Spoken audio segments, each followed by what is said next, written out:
Well, good morning everyone, welcome to Abbey Community Church. We're going to start the service, hopefully so more people will arrive. We've got loads of, usually by this point there's no percussion left, so I know we do usually leave it for the kids, but hopefully more kids will come and they grab it. If not, you're welcome at any point in the service to come and grab a drum or something that you can bang. Tambourines going as well, if anyone wants to brave that. We've got some songs which are suited for that kind of thing, for a good beat, and Shaulette's going to help sort of set the beat, so if you don't know what to do with the drum or anything, just kind of listen to her. Okay, we're going to start with a couple of songs. Let's stand to sing. I'm not sure if we sang this for a while, I'm sure many of you know it.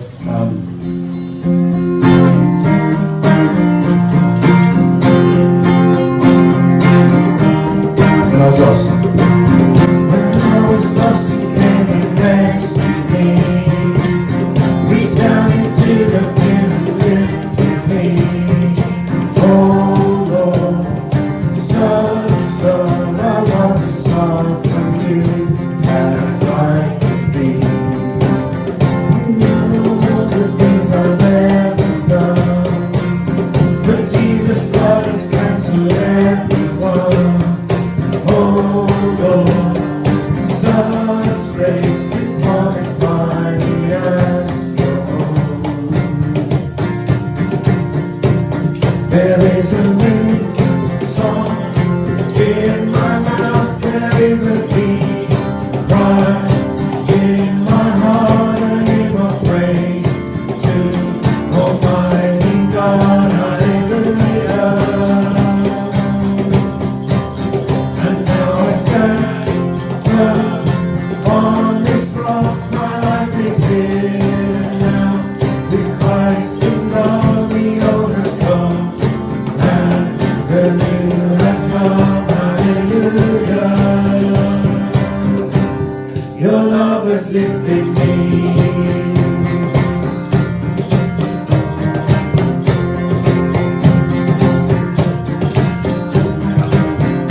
Now I've come into your family, for the Son of God has died for me.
say welcome to Abbey Community Church. We've got an all-age service today, so we've got the joining percussion. You're welcome to grab something during this next song, and then we're going to hand over to Helena.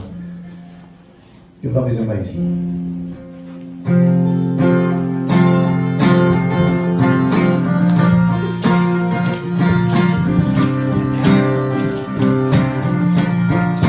Your love is amazing, steady and unchanging. Your love is a mountain, beneath my feet. Your love is a mystery that you gently live through. When I am surrounded, your love carries me. Hallelujah, hallelujah, hallelujah. Love makes me sing, hallelujah, hallelujah, hallelujah. Your love makes me sing. Your love is surprising, I can feel it rising. All the joy that's growing deep inside of me. Every time I see you, all your goodness shines through. I can feel this blood song rising up in me. Hallelujah, hallelujah, hallelujah. Your love makes me sing. Hallelujah, hallelujah, hallelujah.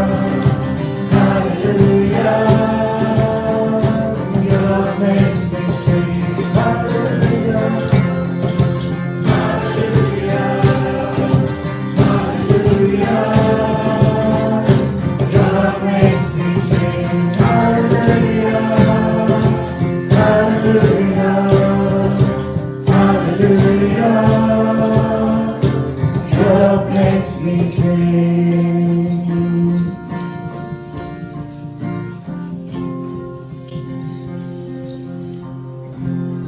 Please take a seat. Good morning. So, can anybody tell me what day it is on Tuesday? What is special about Tuesday? I have a little clue here. Dun dun dun. Casey, it's Valentine's Day. Chris, the box is empty. It's Valentine's Day. This is from last year. It's now empty. So, as it's Valentine's Day coming up, we thought it would be nice to have a theme today about love. Now, love is kind of like a tiny little word, isn't it? It's just got 4 letters. It's just such a small word. And yet love is massive. It's such a big thing. And it can be quite difficult to explain what love is, to even describe love. So I thought it'd be helpful to get a couple of people that can maybe explain from their perspective something about love. So I've asked Shaunette and G to come up at the front, and they're going to share a little bit with us about love. So I think if we start with Shaunette, I mean, obviously love is a big thing. It is a huge thing, so I just really want to get an insight from you, like, you know, how would you describe love? What is love? What does love mean to you? So when I think of love, I think of M&Ms. M&Ms. Yeah, M&Ms. What on earth have M&Ms got to do with love? Not just any M&Ms. Chocolate M&Ms. Right. Okay. Sorry. Can you just explain a little bit further? I'm a bit confused. What about chocolate M&Ms? I love chocolate M&Ms. Right. I'm sure everyone else does as well, because there's so many different colours, and like they have different varieties. Like they have crispy M&Ms, and they have chocolate M&Ms, they have peanut M&Ms, and then they have brownie M&Ms. You know, they're crunchy on the outside, and then they're soft and gooey on the inside. Look, Shaunette, I don't mean to be funny, but I think you may have misunderstood me when I asked you in the week to talk about love. I think, sorry, I do apologise. I think Shawnette obviously got the wrong end of the stick. I wasn't talking about what food she loves. I was thinking a bit sort of deeper than that, really. Thank you for your contribution. That was quite helpful. I don't want to upset you. Thank you. It's not harsh. It's just. That wasn't the brief. Anyway, G, I think, thank you for that. That was helpful, but, G. So maybe we come to you.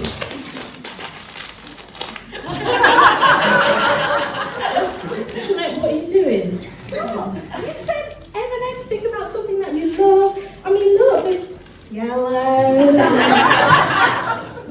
Someone's eaten that one already. I mean, could you just pop those away? Sorry, save them for later.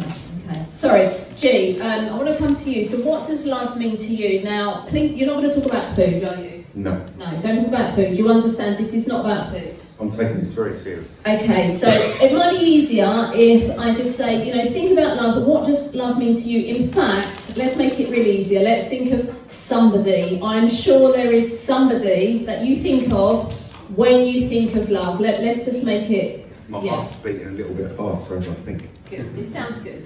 Messi. Messi what? No, not Messi what? Messi. Lionel Messi. Football.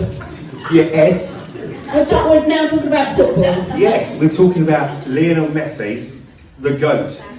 I mean, come on. What has football got to do with love? What has Messi got to do with love? You asked us what love means. Love is football. Love is Messi. I love him. I never thought I'd say this. I am thinking about having a tattoo of him on my body. Oh my goodness. I never thought that would happen. You two, just stop. Okay. as soon as you love Messi, I mean, would you like some M&M's? Yeah, because Messi. That's what he Sit said. down. Sit down. Oh my goodness. Okay.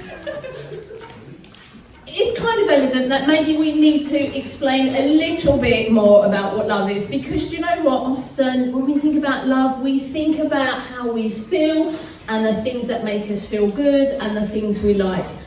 So a bit later on, or as the service progresses, hopefully we will get a bit better understanding of what love means. But now we're going to sing a song. Now this is a good old song that many of you would know. It's got action, so feel free to join in. Thanks to Johanna and Eden Rose for providing the actions on screen. But join in, and then afterwards we'll look a bit more into what love is. 1,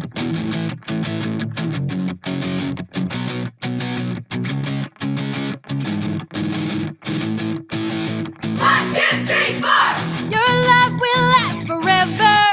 It's like a mighty river that flows and flows forever, never stopping. Your awesome love protects me. When I sin, your love corrects me. You're faithful to direct me.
I have my assistants, please, my lovely assistants. So, what is love then? Well, the best place to find out what love is by looking in the Bible, because God is love. The Bible tells us that God is love. So the best way to really discover what love means is to see what the Bible says about love and how the Bible describes love. So I have here, if I give you those, Oriel,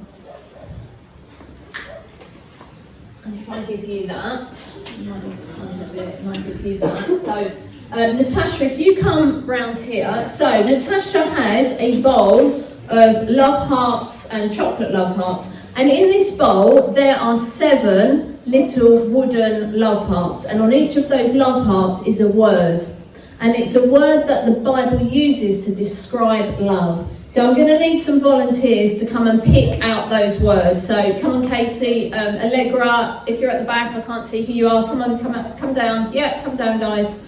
Right, so Casey, grab a word, see if you can find a word for me, and then go on, just put your hand in. Can I pick a chocolate or a No, you can have a chocolate at the end, okay? So pick one out and tell us what it says.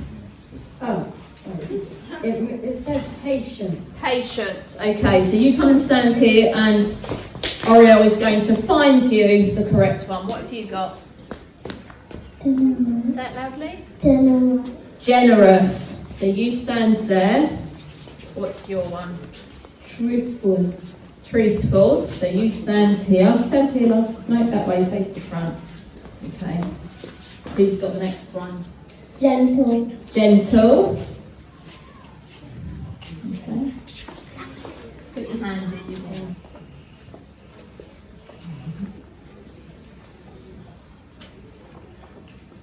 What is it? Protects. Yeah. So you stand here, Samson. Come and protects. He's got protect. Samson, stand here, love. And what's your one? You might need to rummage around a bit. That's it, pull it out.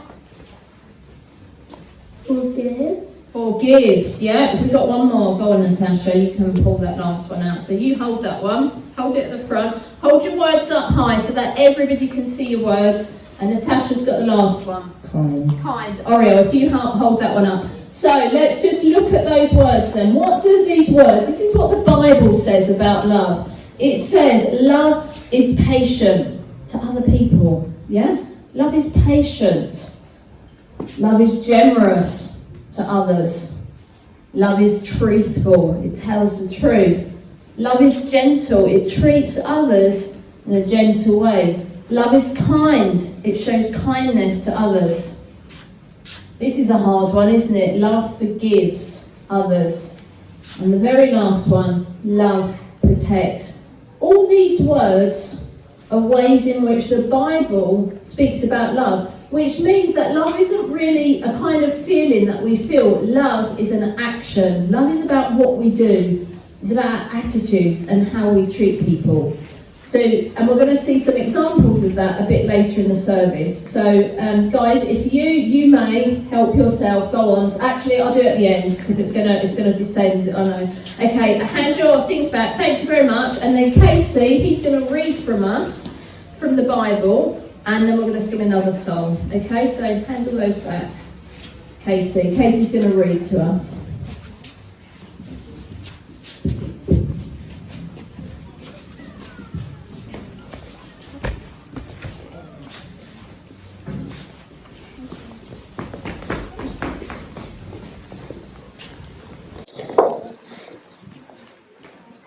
Love is patient, love is kind. It does not envy, it does not boast, it is not proud. It does not dishonor others, it is not self-seeking. It is not easily angered, it keeps no record of wrongs. Love does not delight in evil, but rejoices with the truth.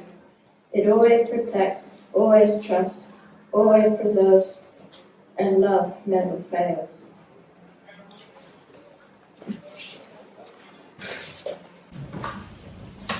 Thank you everyone for getting us to think about what love really is.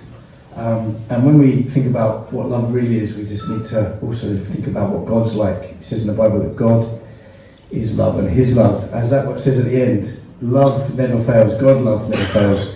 So let's sing about that in our next song. Let's stand to sing.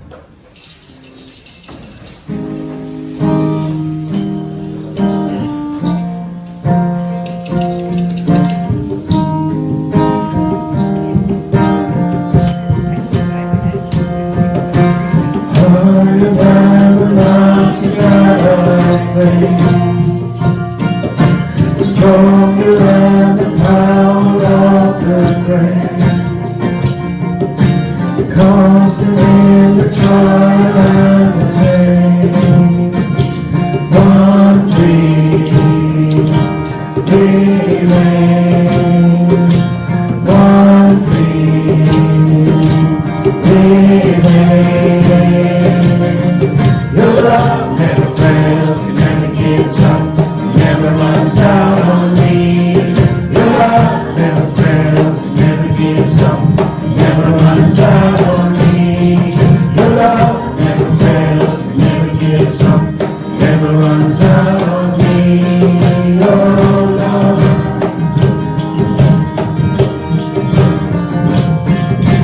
On and on and on and on you go.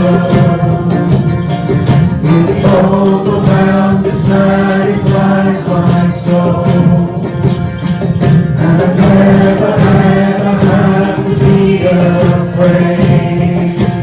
One thing remains, one thing remains. Your love never fails, it never gives up, it never runs out on me. Your love never fails, it never gives up, never runs out on me. Your love never fails, it never gives up, never runs out on me. Your love.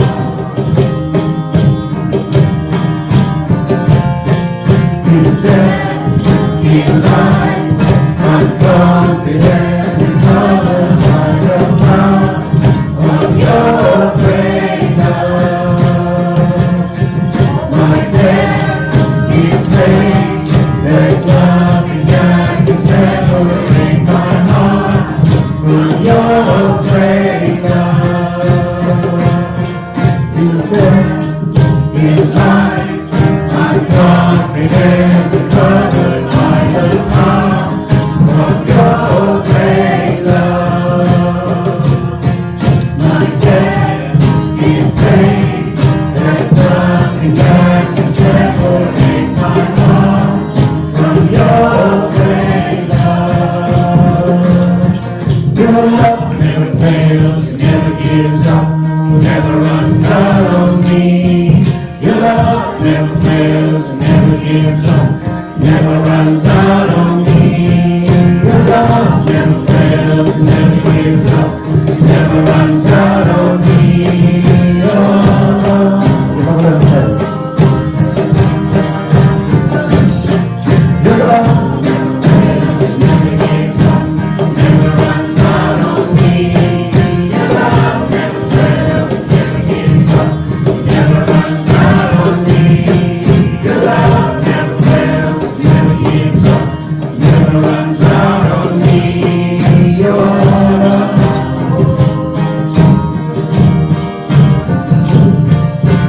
Higher than the mountains that I crave, stronger than the power of the grave, constant in the trial and the pain. One thing remains, your love remains, your love remains.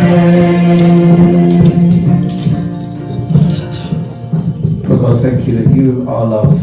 Your word tells us that you are love. We see it throughout the scriptures, how you're a God of grace, goodness, kindness, mercy, patience, generous in all your ways. Lord, we just thank you for the way that you both define love and the way you you deliver it to us, you share it, you give it to us, to those who want it, to want to receive that love. And Lord, we pray that as we think about your love more and think about how we're to love, Lord, we pray that you'll speak to us through your word. In Jesus' name we pray. Amen. Take a seat.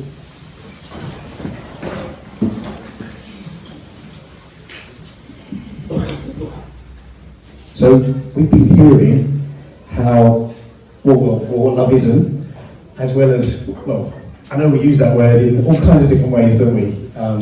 But what love truly is defined by who is love, which is God, and He's made that clear in His Word, and we've already heard some of the words that are associated with love.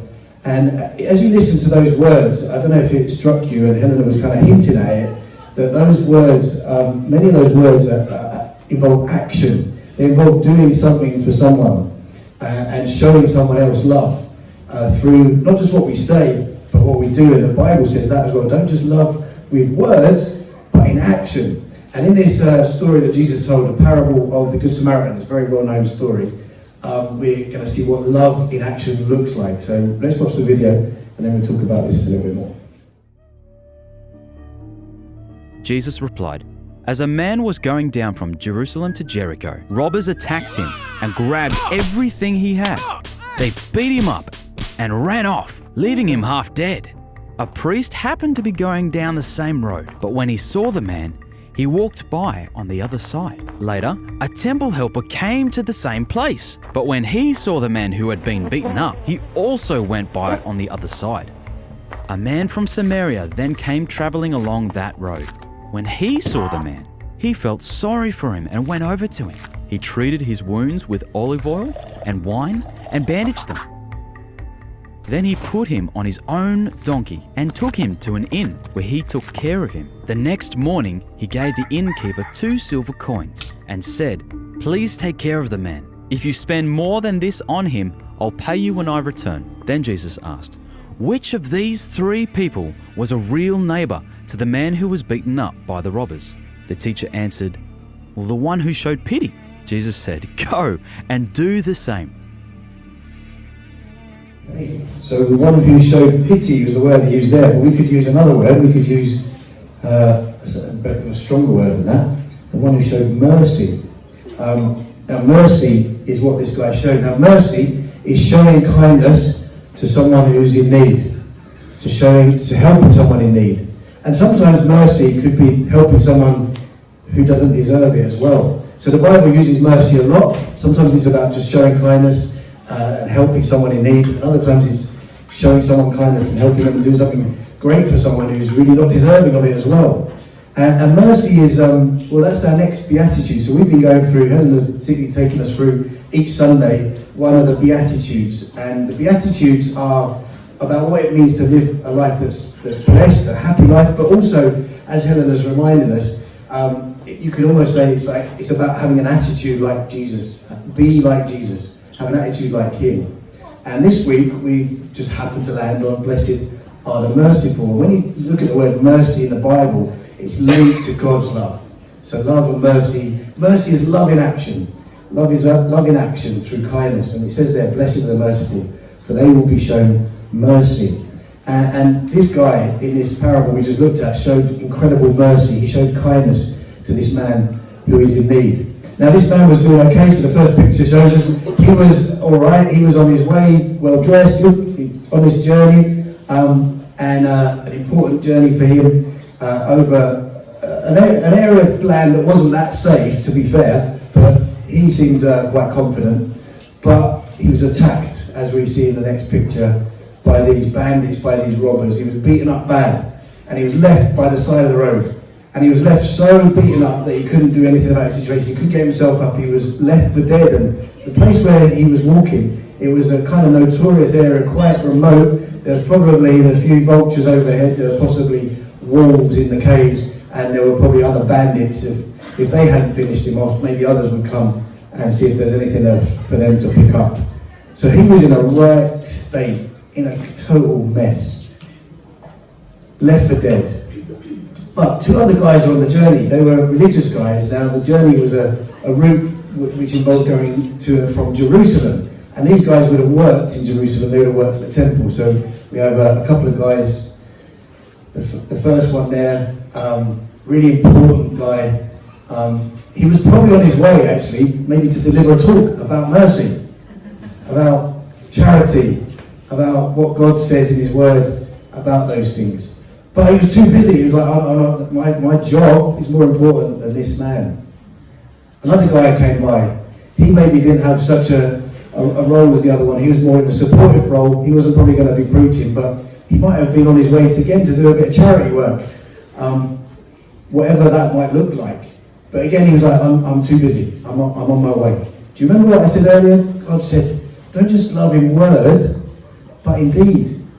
And these guys were people who, in theory, should know more than anyone what God's word says about God and about mercy and about love. But they didn't practice it. They left him for dead. They walked by on the other side. Now, this man was a Jewish man, and these guys were Jewish religious people. If anyone was going to help him, it would be these guys, right? So what's going to happen now? He's left for dead. He's destitute. Is he going to wait for family members to hear of him and come searching for him? But it might be too late by then. The vultures, the wolves, whatever might have finished him off. Well, then another guy on the journey comes by, as we saw in the video. And this is all from Luke chapter 10. Jesus told this story. And it was a bit of a shock when he introduced this guy to the story, because he said a Samaritan man was coming. Now, a Samaritan, they were in some ways neighbours geographically to the Jews, but they were definitely not friends. We heard about Messi earlier. Well, Messi used to play for a club called Barcelona, and I used to support a team called Madrid. So there's no way I love Messi. I never will, because Barcelona, Madrid, there's no love between them. It's a little bit like Liverpool, Everton, or Liverpool, Manchester. Some of you don't know what I'm talking about, right? But anyway, they didn't get on. They didn't like each other. There was a lot of animosity between them. In fact, you could almost go as far as saying they were like enemies.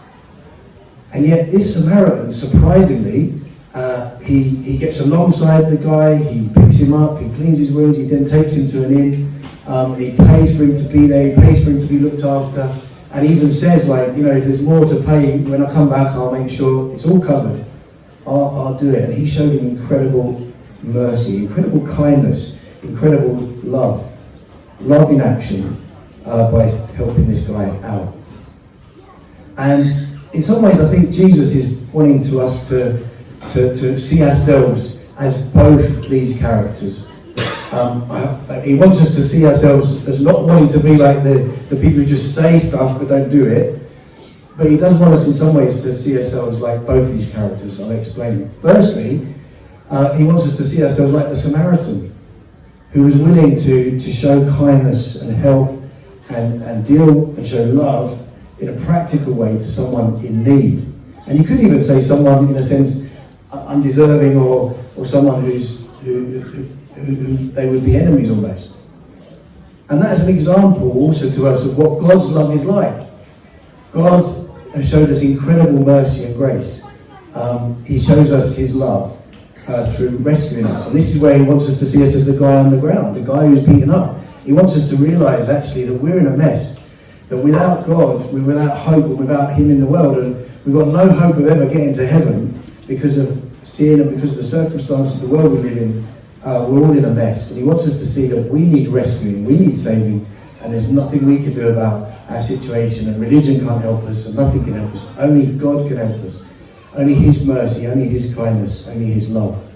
And he wants us to see us a bit like the guy there who was helped by the Samaritan, who in theory was his enemy. And it says that in the Bible, actually. It says that we were like enemies of God. We didn't want to know God. We didn't want God in our lives. We didn't want God telling us what to do. I say that in the past. Maybe it's in the present. Maybe you're here today going, I really don't want to be here. I really don't want to know what God has to say to me, or I don't want to follow God. But he wants us to see ourselves like that man who is in a mess, who can't rescue himself, he can't save himself. He needs God to come and rescue him. And God, even though we were not wanting God, or we don't want God even now, his love is such that he's like, I'm taking initiative, I'm sending Jesus. Jesus is going to die on the cross for you. I love you that much. Even if you treat me like an enemy, I'm going to show you mercy and kindness and love just like the Samaritan man did. We've got a song about that, and then we're going to think a little bit more about this incredible love of God in Jesus Christ. So let's stand to sing this. I think we've sung it a few times. Again, join in the percussion if you want. While we were still his enemies, God showed us his love. Let's stand and sing.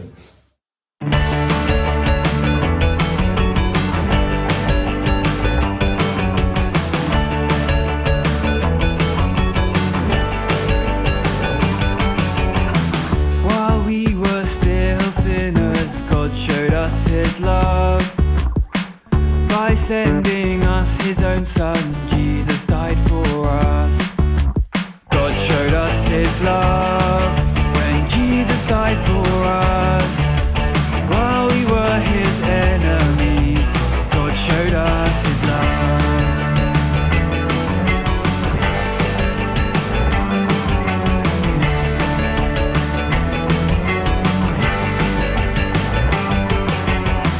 How do we know what love is? God showed us his love by sending us his own son. Jesus died for us.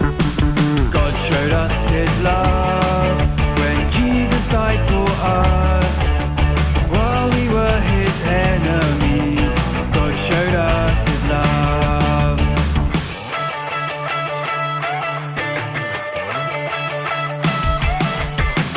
While we were lost and without hope, you rescued us with your great love. While we were lost and without hope, you rescued us with your great love. While we were lost and without hope, you rescued us with your great love. While we were lost and without hope. Why should we love each other? God showed us his love by sending us his own son. Jesus died for us. God showed us his love when Jesus died for us. While we were his enemies, God showed us his love. God showed us his love when Jesus died for us.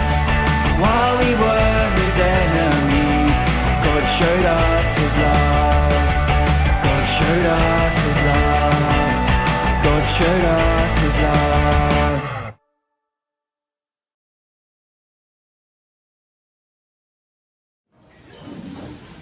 Well, as I said already, it says in Scripture 1 John 4:8 that God is love, and then it explains to us in those verses a bit more what that means. So let's look at 1 John chapter 4, 9 and 10. God showed how much he loved us by sending his one and only Son into the world so that we might have eternal life through him.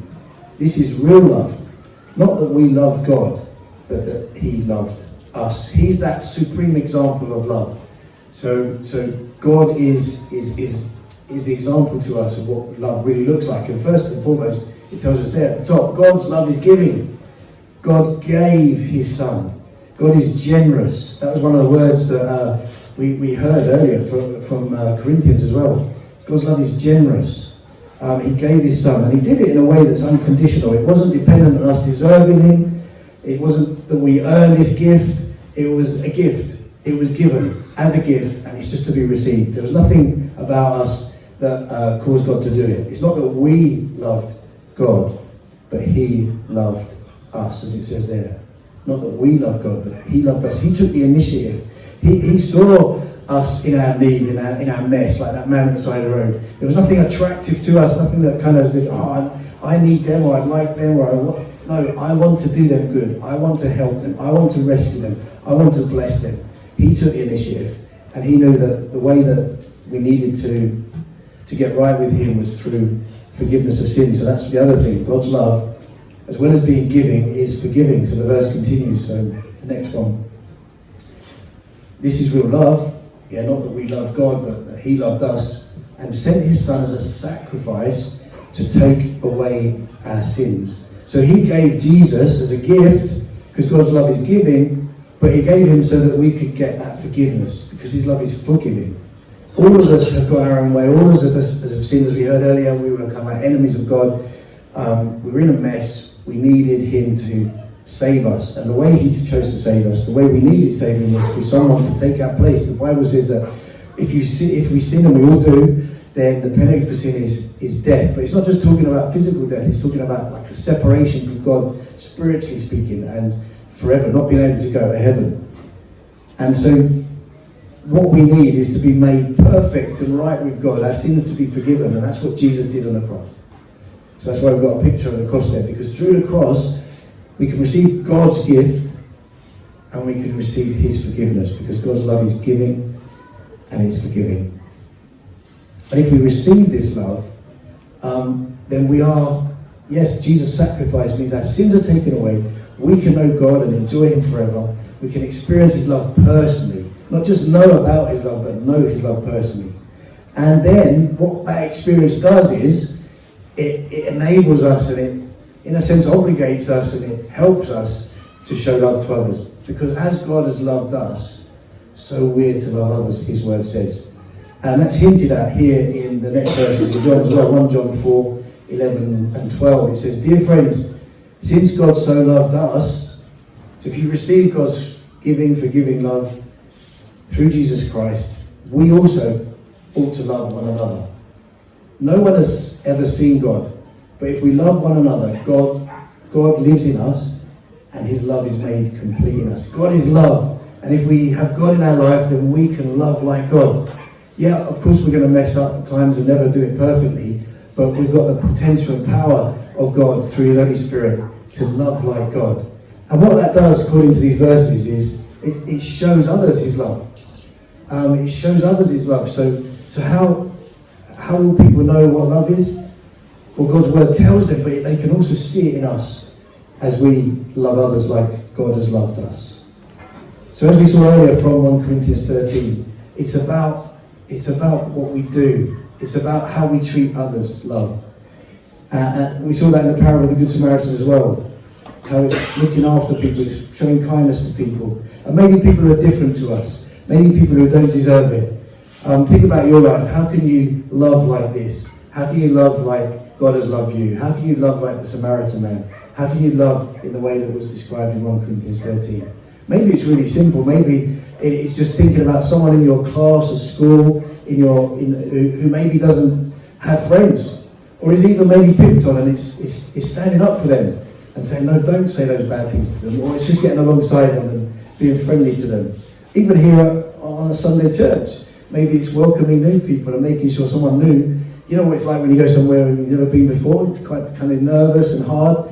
You know, it's just showing love and mercy and kindness is welcoming people and making them feel at home. There's been a massive tragedy this week, hasn't there, in Turkey and Syria. Maybe even giving some of your pocket money or some of the money you earn to help others, to show mercy and kindness to those in need, is another way we can show God's mercy. There's so many different ways, aren't there? And what this verse reminds us of is when we do that, it's an incredible testimony. It can show people that we belong to God, and then it can also even get them to think, wow, I'd like to know God too. If God's like that, if this is God's love, then I want to have some of it as well. So, as it says there, no one has seen God, but they can see him in us as we love each other, as we love others. And our reason for doing that is because God first loved us. And his love is immense. His love is massive. His love is, I think there's that old song, wide as the ocean, high as the heavens above. We're going to finish with a song now saying, here is love, vast as the ocean, loving kindness like a flood.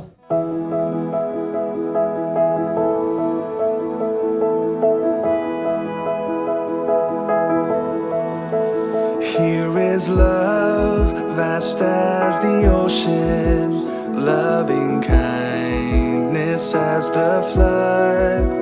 When the Prince of Life, our ransom, shed for us his precious blood. Who is love will not remember, who can cease to sing his praise. He can never be forgotten throughout heaven's eternal days.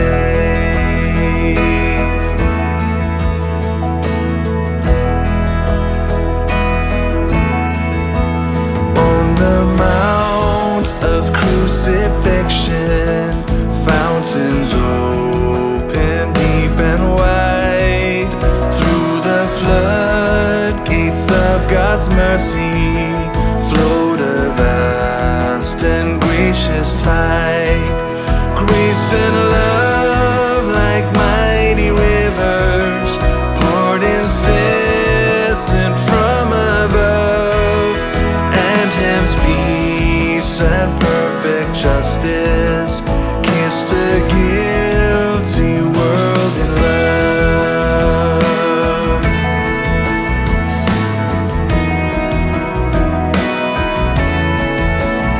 In Thy truth Thou dost direct me by Thy Spirit through Thy word, and Thy grace my need is meeting as I trust in Thee, my Lord. Of Thy fullness Thou art pouring Thy great love and power on me, without measure full